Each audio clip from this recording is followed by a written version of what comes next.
The feeling is an ache deep inside. For the mom with young children who craves adult conversation. It's the cry of the single woman who longs for a spouse. It's a desire of a married woman looking for deeper intimacy. It's the sting in the heart of the woman who feels uninvited. It's the misery of the one who's been divorced. Or the agony of the widow whose husband is gone. It is loneliness. I believe that loneliness is not the absence of people, but it's feeling disconnected. And so when we're not feeling connected, when we're not feeling bonded, we feel lonely.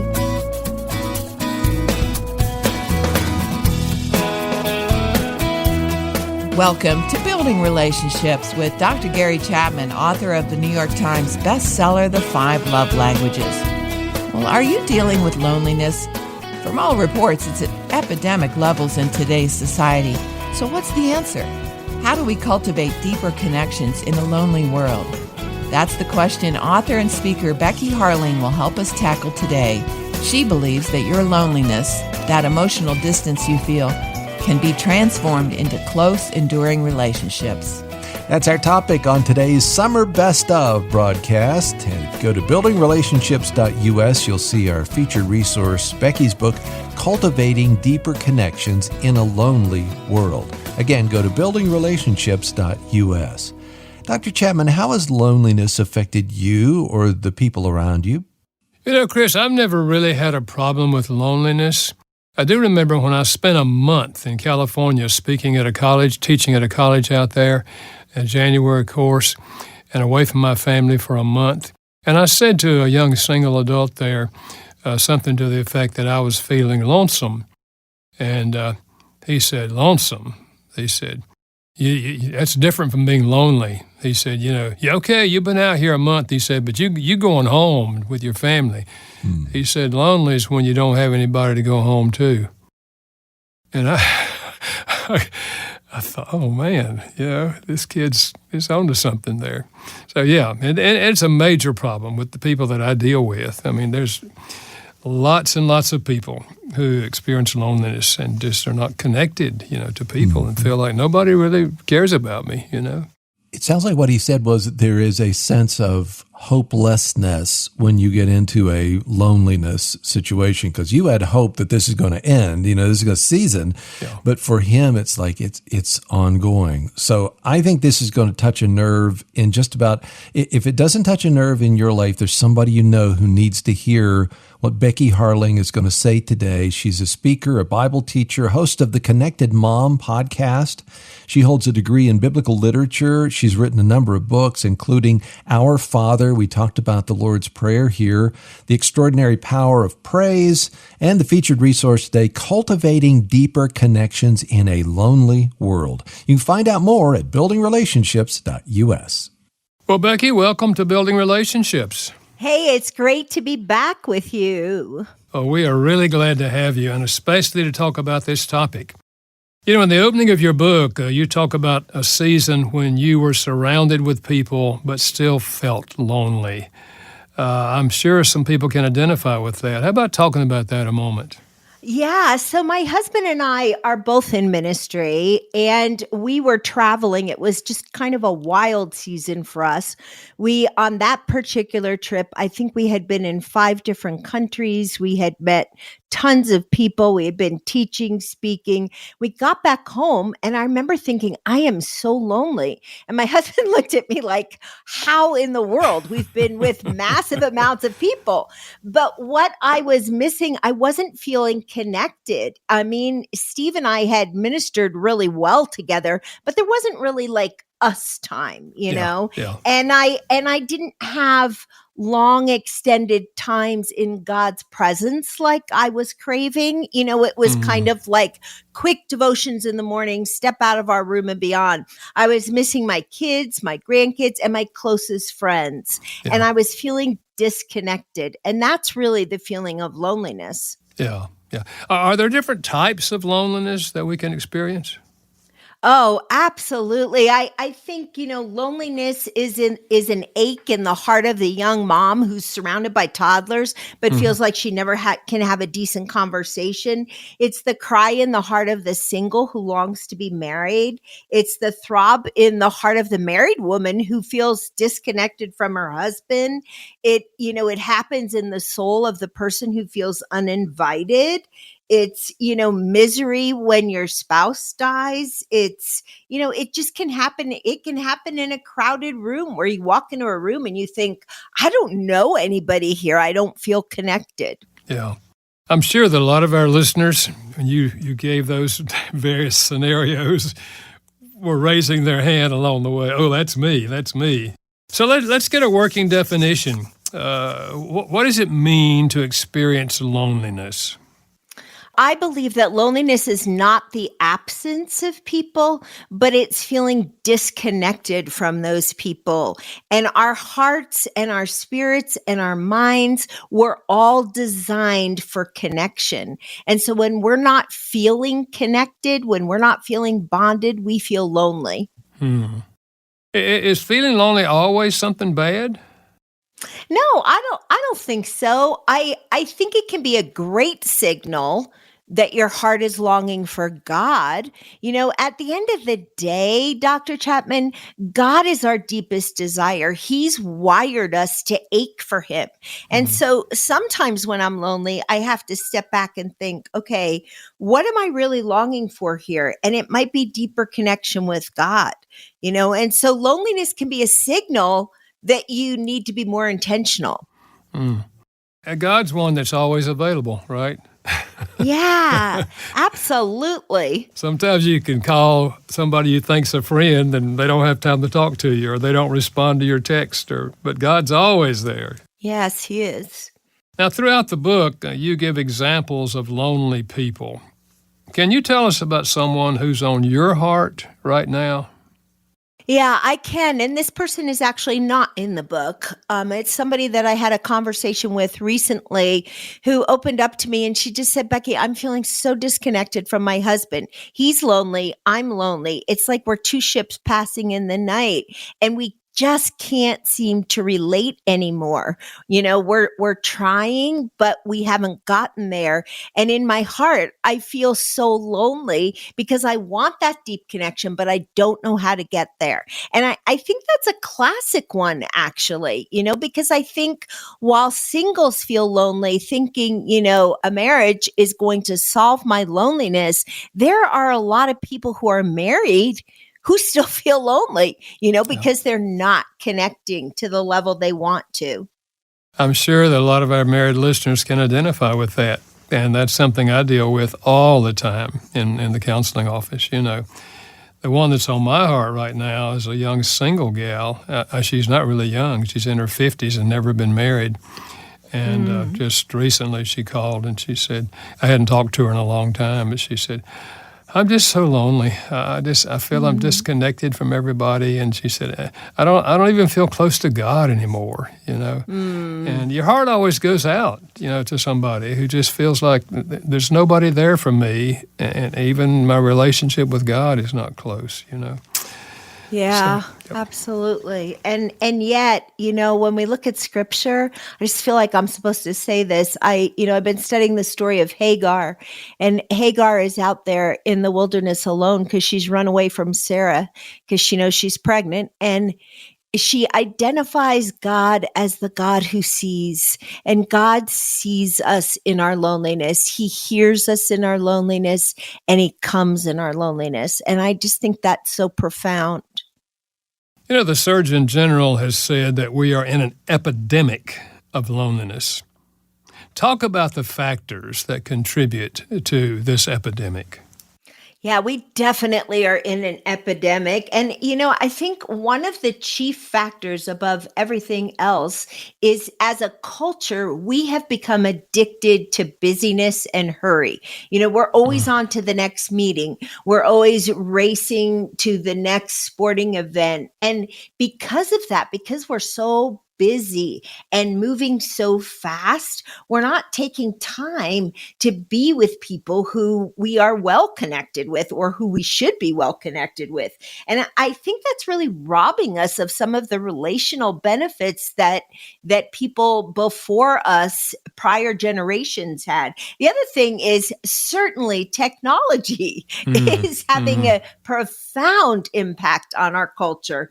We have kids now who text each other, but they don't know how to have a face-to-face conversation. They don't know how to look somebody in the eye and talk to them. And it's amazing to see how many adults are in the same place. You go out with a friend to lunch and all of a sudden you realize they're texting under the table and they're not even looking at you. Oh, yeah. And when we do that, we're missing each other. Social media. A lot of people use social media to anesthetize the pain of loneliness. So, they feel lonely in their apartment at night. They go to Instagram or Facebook or, I don't know, Snapchat or one of those, TikTok maybe, and they're just scrolling all night. But it was interesting in the Surgeon General's report because that actually increases our loneliness. It doesn't diminish it. Wow. I think a lot of our listeners can identify with that, and especially that business stuff. I identify with that, I was just thinking the other day to myself, I thought, there's about 5 people that I've been friends with through the years. Close friends. And I haven't had lunch with them or anything in a good while. And I thought, what's happening here? Yeah. It kind of catches up to you, doesn't it? It does, yeah. So I made a note, I wrote their names down, a little piece of paper there. I'm going to call them. I got to change this. So, how about the pandemic? How did it impact the whole thing of loneliness? Well, and I think for starters, the pandemic was the great revealer. It revealed to us where people were at, what they were feeling. Many of them moved away from church. They had to be home watching it online. And many of them never actually came back to church. And then I think, the pandemic had a huge impact on people who maybe were living alone. I think, Gary, of my dear father-in-law, he lost his wife in February of 2020. And his wife of 60 years. The pandemic hit in March of 2020. And my father-in-law was isolated at home alone at 92 years of age, and he was incredibly lonely because he couldn't go out and see anybody. So I actually started calling him every afternoon, and we would chat and talk about life, and he would tell me stories because he was so lonely. Yeah. And I think that's the way it impacted a lot of people. Yeah, I think you're right. We were forced into loneliness, as it were. Yeah. Now, in the book, you talk about a theology of belonging. Tell us more about that. I love this actually because our hearts were designed for God. Way back in the book of Genesis, in Genesis 1:26, it says that God said, "Let us make man in our image." We were created in the image of a relational God, a Godhead who enjoyed relationship and community within the Godhead. And we were designed with this divine ache where until we really bond with God, our hearts are going to feel the ache of loneliness. And then from there, God went on to say, it is not good for man to be alone. And it's not just the male species, it's females as well. It's not good for us to be alone because we were created to live connected lives, both with God and with others. And once we connect deeply with God, once we have found our truest sense of belonging in Him, once we have completely bonded with God, there's this secure center where we can reach out then and begin the bonding process with other people. And really, without that sense of belonging and connection to God, there's even if we have human relationships, there's still an empty part, right? Without God. Yeah, there is. I remember early in my marriage, and probably I'm not alone in this, I remember thinking, okay, I married this man who I adore and love, and he is just going to be wildly romantic, and he is going to meet my heart's deepest desires. And, about a year into our marriage, I remember thinking, okay, he's really busy in ministry. I'm really busy in this other stuff. And where is this deep connection? And it wasn't until I learned how to really settle in and find my deepest love needs met by the Lord that I was able to love Steve out of the overflow of a fully secure heart. Yeah, I think that's such an important truth. Absolutely. Now, you talked a little bit about this earlier, but this whole thing of social media, it's with us, we're not going to keep it from being there, but what are the positives and negatives in terms of relationships? The positives of social media is that you can stay in touch with anybody around the world, right? I mean, I remember being a young missionary living in Africa, and, you had to send snail mail to stay in touch with your parents or your family or whatever. Now we have instant connection through the internet, through social media, through email. And so that's a real positive. You can connect with people you went to high school with or college or whatever. The downside of it is it almost gives us this fake security that we have lots of friends when we're really not deeply connected. We're just seeing pictures. And I think for women, I don't know if this is true for men, but judging from the conversations that I've had with women, I think for women, social media is encouraging them to compare, so they see a picture of somebody who's posting on Instagram, I just had a baby and I'm back in my size 2 jeans, 6 weeks later. And they're thinking, that's not my story. What's wrong with me, And so I think there are some real downsides of social media, and it's causing us to lose our focus. I read one article that said we now have the attention span of a goldfish. I mean, that's pretty sad. Yeah. Wow. Yeah, I think you're right. And we don't need to curse the whole thing because, as I said, it is with us.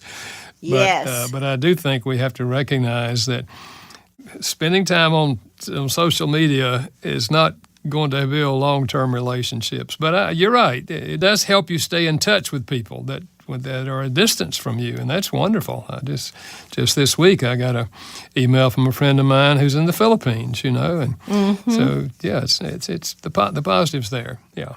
I think I like to suggest to people, don't spend more than a half an hour a day on social media. Limit it. That's an excellent idea. Otherwise, it will eat up all of our time, our free time. Yeah. How does humility, now you talk about this in the book, how does humility impact our friendships, and why is that important? It's huge. The last thing you want is to be friends with a person who always thinks they're the expert on everything, right? And in our culture, we are very polarized. People have very strong opinions. And yet Paul encourages us in Philippians 2 that we are to have the mindset of Christ, that we are to look out for each other's interests. And so a person that is not humble might monopolize the conversation, always sharing their ideas and their principles and being the center of attention. And yet a person who's humble can come in and listen. Yeah. And invite another to share their opinion. And those are the people that more people want to be friends with. In fact, Harvard did a study that showed that people who are humble are actually happier than those who are not. So that's a valid reason to put on humility. Yeah, I like that. That reminds me, the other day my wife met a lady she had never met before and ended up spending about 45 minutes with her. But my wife said, she just talked and talked and talked and talked and talked and talked and talked about everything. And in 45 minutes, she never asked me a single question about myself. Yep. We meet those kind of people on planes all the time. Oh, yes. Just illustrates that, there has to be a two-way conversation if we're going to build relationships. We live in a culture where loyalty in many ways is a forgotten quality. People go to a job and they work for 2 weeks and then they decide, nah, I'm out of here. I don't want this job. I'm going to move on to something better. And because we are a culture that moves a lot, and transitions a lot, we forget people in our lives. So somebody that you might have been friends with 20 years ago, you have no idea where they are now. But loyalty is a godly quality. You think about the faithfulness of God in our lives, and he's there for the long term. I think this is so well illustrated with Ruth and Naomi and the loyalty of Ruth to her mother-in-law. And it builds those long-term friendships. Yeah. Now, in the book, you talk about Jill and illustrate the importance of loyalty. Yeah, Jill is one of my very dearest friends. In fact, I dedicated the book to her and one other friend that I have. And I met Jill during a really rough season of ministry for my husband and I, and we lived near her and her husband for several years. They did not have kids. We had 4 kids, and, they would come over and help with homework and come to our kids' musical performances and sporting events. And I just loved Jill. And when we had to move from California, I remember thinking, I'm afraid we're going to lose this friendship. And Jill said to me, Becky, I am loyal. I'm going to be in this friendship for a lifetime. I will be an aunt to your kids, and I'm here. And it's now 20 years later, and Jill and I were just on the phone the other day. Jill still sends birthday cards to all my kids. In fact, this is extraordinary. She sends birthday gifts to all my grandchildren, and I have 14 of them. Oh. So, that's an illustration of loyalty. But those friendships are so deep, and they're precious. If we have a friend that is that loyal, we should be grateful. Because I think you're right. I think a lot of our friendships today tend to be related to situations. Like we might have friends at work, but we don't share anything other than just the time we spend at work. And if one of us leaves the job, then it's probably we probably don't have any contact. Yeah. And I mean, you can't remain like long-term loyal friends with hundreds of people. Our brains aren't wired like that. But if you have a few good friends that you've been in friendship with for longer than 10 years, that's a beautiful thing. And those are your treasures. Yeah. I wonder, though, for the men who are listening to this, and I just heard you, Becky, say what you just said, this example of the friend who writes you and even sends birthday gifts to your grandkids. There are men who are listening right now who say, this is such a foreign idea from me. I must not be okay because I don't have any, I've never had any friendships like that. So my question is there a difference between men and women with this connection thing? Can you alleviate some of the angst that a man is going through listening to this? Yeah, I can alleviate the angst, but I also might offer a little bit of a challenge, because I'm married to a man that has always really valued his independence. And it was interesting when we were living near Greg and Jill, Steve really loved his friendship with Greg, and he has kept that friendship. Now, Greg and him are not long phone talkers, right? Steve doesn't, my kids joke and say that my husband can stay on the phone for about 2 minutes and then he's done. But he does stay in touch with Greg, and, they will text each other prayer things. My husband right now is over in Africa. Greg is praying for him, and so I think for men, a lot of times friendships start around common activities. Greg and Steve both love hiking. They both love reading. They love to have conversations wrapped in spiritual things, and those all have built their friendship. So you just have to be intentional, even as a man, even though it's not going to look like maybe your wife's friends. Right.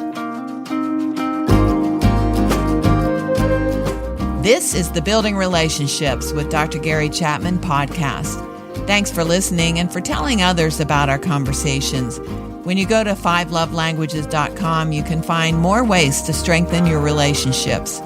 Just click the Resources tab, and you'll find the podcast there and today's featured resource. Again, go to 5lovelanguages.com. To cultivate deeper relationships, you believe that we have to let go of a critical spirit. First of all, what is a critical spirit, and why is that so important in terms of building relationships?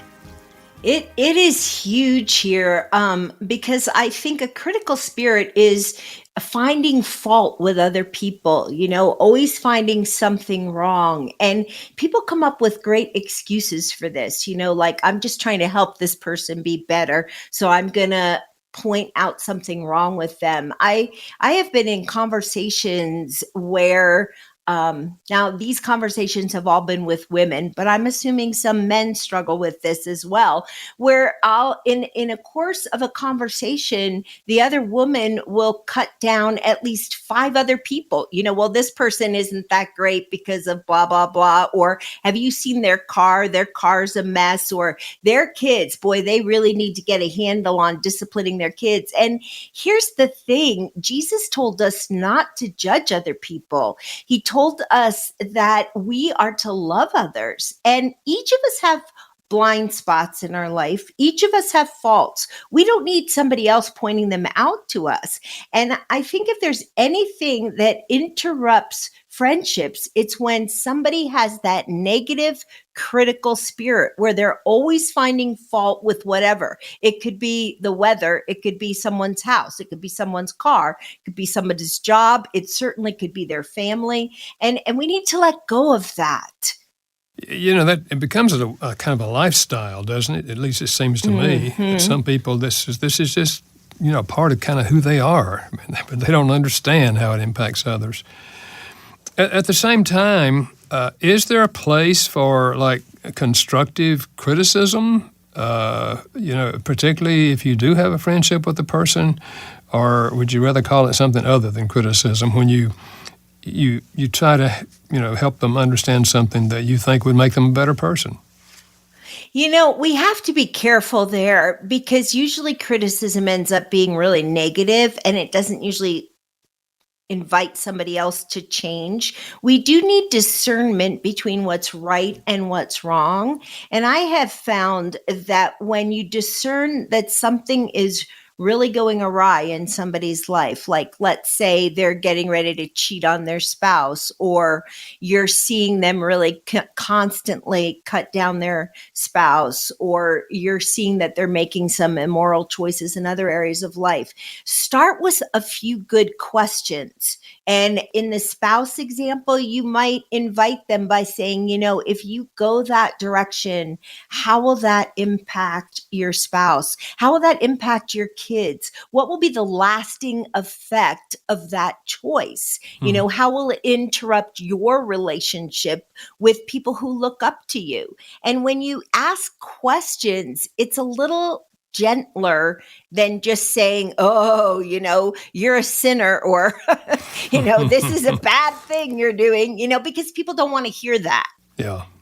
Yeah, I hear what you're saying, and I think you're exactly right. But I think if you are in a close friendship, asking those kind of questions can bring up something that if you feel like that there's something about the person that would really be helped if they could change something, then as really close friends, you can ask questions about that kind of thing and have a meaningful conversation without coming across as condemning them. Yes, I agree with you. How about this whole area of listening to other people? Because I think by nature we're not good listeners. At least some of us are not good listeners. So where does this fit in to building relationships? It is huge. David Augsburg once said, to feel heard is so closely linked to feeling loved that for most people, the two are indistinguishable. In other words, if you're not listening to your spouse, to your kids, to your friends, to your neighbors, they're not going to feel loved. And so if you want the deeply connected relationships, you've got to learn to cultivate that listening skill. In 2017, I actually wrote a book on how to listen so people will talk, because I realized so many of us are not great listeners, myself included. I had to change. Yeah. It took a daughter of mine telling me, "Hey, Mom, you're really not the best listener." And I was like, okay, I value this relationship, so I'm going to change. I'm going to put effort and intentionality into learning to listen. I sometimes talk about two different personality types. One is the babbling brook. Mm-hmm. Everything they see or think or feel, they share, Yep. And then there's the Dead Sea, yep, who receives all these things, but this is not by nature a talker, Yeah. And I think that the whole you mentioned this earlier, what is the whole role of questions in this process? It's huge. If we can remain curious about somebody's life, about their story, and I mean genuinely curious, not trying to interrogate them, but just curious, inviting them to tell you more. There's really two kinds of people in the world, Gary. There are people who walk into a room and say, "Here I am." And there are people who walk into a room and say, "There you are." And if you want strong relationships, you need to shift to "there you are. Tell me about your vacation. Tell me about your kids. Tell me what you love about your job. Tell me where you're struggling, and just inviting them to talk and share their heart with you." Yeah. Have you thought about this or seen this? Because as Christians, we have an interest in sharing the gospel with other people. This is a part of who we are. When you have the good news, you want to share it. But I think sometimes that in our evangelistic efforts, we start sharing people, about Christ and all of that, and we don't even know them and they don't even know us. You know what I'm saying? Mm-hmm. And so getting to know them as a person, and showing interest in them, and even if they have beliefs that are far removed from our beliefs, let them share those beliefs with us. And, ask questions about it. It's an interesting thing. When did you come to believe that? How would this, and if you show genuine interest in people, then chances are they're far more open to somewhere along the line to hear what you have to say, about spiritual things. Have you observed that? Yeah, I absolutely have. And it reminds me of a story. My husband was traveling in Australia, and he had been on a ministry trip, and he was headed back to the airport, and he noticed that his taxi cab driver, he thought he was from Somalia. And so he started asking him some questions, and he was asking him about his faith and about his family. And, the gentleman was Muslim. And so he began sharing about his faith. And he said, "I'm not a great Muslim. I haven't done the Hajj yet." And Steve was just, inviting him to tell him more. And before Steve got out of the taxi cab, he said to this gentleman, "Hey, I'm a Christian, and I would love to know, what advice would you give us Christians?" And there was a long pause. And this gentleman said to Steve, "You Christians want to tell us how to think, but you haven't taken the time to hear us or try to understand us." And, it was such a powerful conversation for Steve. And he said, "Hey, I'm sorry for that, because your life sounds really interesting. And I wish we had more time to talk." And then he got out of the taxi cab. But I think it's a good lesson for us. Yeah. People won't listen to us if they don't know that we love them and care about them. Yeah, so true. The other thing that I thought I was going to say is you should leave a bigger tip. And I say that thought that. I say that with a smile, Becky, but it's true that a lot of people, servers, a lot of my kids are servers, they'll say that people who come in on Sundays or, they know that they're Christians because they pray, they're the worst tippers. And it's like, no, we ought to be the best. We ought to be the most generous people on the planet, Yeah, I agree with you. And I have heard that same statistic. And I think this habit's fine, but there are people that have a habit of asking the waiter or the waitress, we're going to have prayer in just a minute. Is there something we could pray for you? Well, many times they will share something. I mean, they'll be very honest about it. But I guess what you're saying, Chris, is you pray for them, but you don't leave them a tip. And they're right. And so what do they think as they walk away from that? And I love what you said about him. He didn't do this as an evangelism tool, or he was just interested in other people. When you pigeonhole people as here's my Muslim cab driver, or here's my server who has a tattoo and I don't know where she is spiritually. I just kind of pigeonhole them. No, you just treat people as people and be interested and ask questions and listen. I think that leads to those deeper connections that you're talking about, Becky. Absolutely. Absolutely. Everybody out there has a story, and every story is worth hearing. I mean, we follow Jesus, and that's the way he lived his life. Becky, in the whole thing of building relationships, you talk in the book about the fact that in our culture today, we are so distracted with so many things. What are those things that distract us from really having meaningful relationships? Yeah, I think number one, we are living in an information age, and our brains are so overloaded with information. We take in reams of information every day, whether from the media and updates on news reports, whether it's, things that are happening in our culture. We have social media. I mean, our brains have become addicted really to a quick fix, especially when we're scrolling on our phones. A lot of us get the news on our phones. We stay in touch with our phones. So we've got this cell phone thing going on. And, I was thinking this morning I ran out to run an errand and I forgot my cell phone. And I confess I had like a momentary panic, like, oh, I don't have my cell phone. And then I remembered, like when I was raising kids, we didn't have cell phones, right? Everybody had a landline. And yet we've become addicted to our phones. We email on our phones. We text on our phones. We scroll social media on our phones. We scroll the news on our phones. But all that scrolling is dumbing down our brains. And we are so distracted. Yeah. And when we ignore the people around us. Yeah. And it creates a disaster in our friendships. I have to tell you this story because it's so great. When we were raising kids, it was during the Beanie Baby era, where everybody was addicted to Beanie Babies. So our little girls wanted Beanie Babies. We were on vacation walking the boardwalk, and our son was about, 12 or 14 at that time. And he was waiting for them to pick out their Beanie Babies. We were in a candy kitchen, and there was this suction cup on one of the plexiglass things, and he was fiddling. And all of a sudden he popped that suction cup, and it was like something out of a Lily Haverish episode on YouTube. One container hit another. And I mean, Swedish fish went flying, caramel balls. And I mean, and I just got the giggles, but my husband offered to pay for everything in the store, and the lady just told us to get out.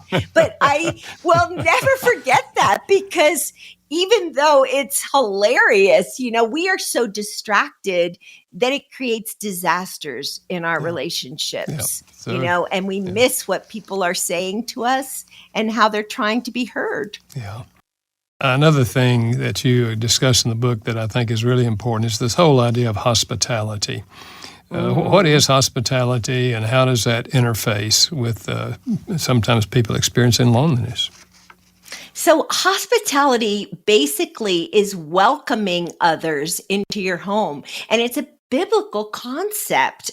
It can be welcoming others into your friend group, but it can also be welcoming other people into your home. And I think a lot of us get stressed out here, because we think, well, my home doesn't look like Chip and Joanna Gaines' home or Martha Stewart, or I can't cook like this person or that person. But most people really don't care. When you welcome them into your home, the connection goes deeper.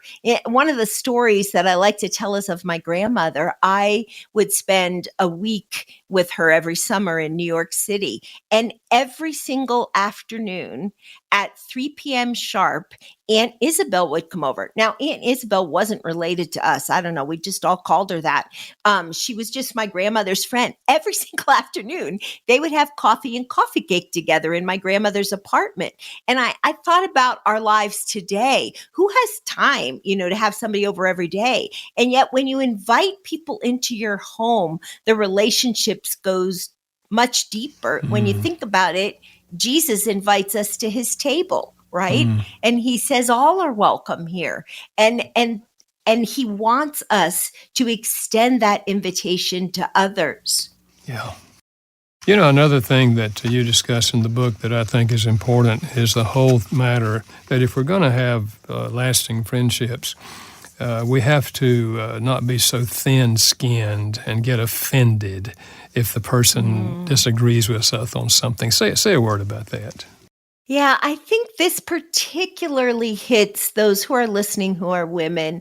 Some of us have gotten to the point where we just get really easily offended, and then we back up from relationships. And as a result of that, we're lonely. Somebody who disagrees with you, it doesn't have to offend you. You can allow other people to hold their opinions and just love them. Somebody maybe has to cancel plans with you and change the plans. That's not because they don't like you or love you. Their schedule just got in the way. But offer grace. Whenever you're tempted to take offense, remember that when you take offense, it's like a trap that Satan has for you. And then you back up from a friendship. Instead of taking offense, offer grace, offer understanding. The friends that are the closest to me are the friends that offer understanding. When my schedule gets wonky, when I have big demands on me, and I want to offer them that grace, because that's a beautiful thing in every relationship. As we come to the end of our time together, I just want you to touch on this whole matter that you discuss in the book also about prayer. How does that interface with our friendships? And can you give us some examples of the power of praying with other people?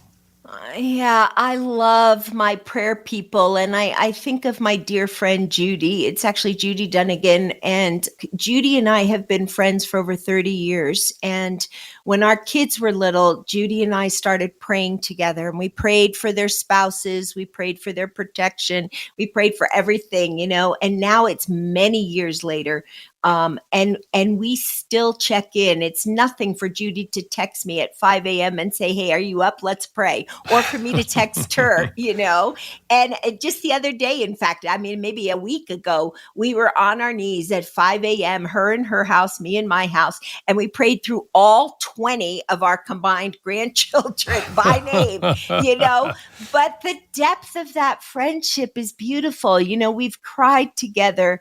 We've laughed together. We've prayed for our marriages, for our men together. We've prayed for our kids and their spouses.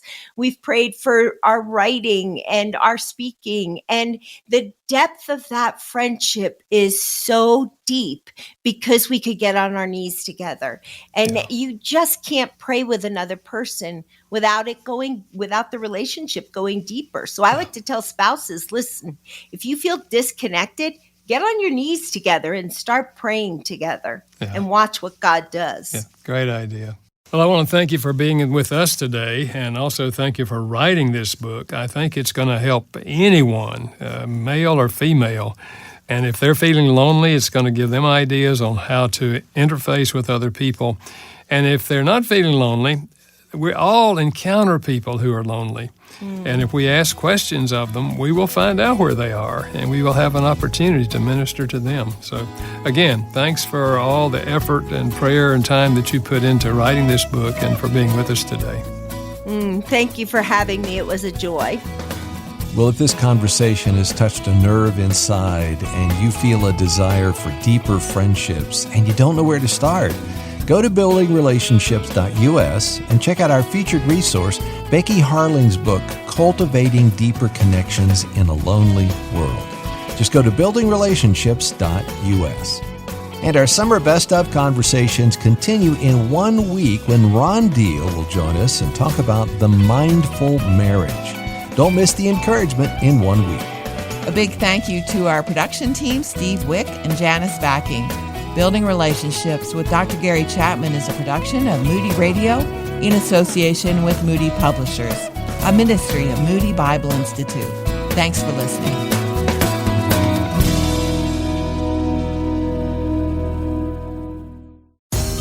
Let me help you sort through tough questions that lead to ultimate answers. I'm Michael Rydelnik, and each weekend on Open Line, I offer biblical, honest, and down-to-earth insights and encouragement to help you understand God's truth and apply it to daily life. Join the Bible study on Open Line with me, Dr. Michael Rydelnik, every Saturday. Tune into the conversation by subscribing to the Open Line podcast today.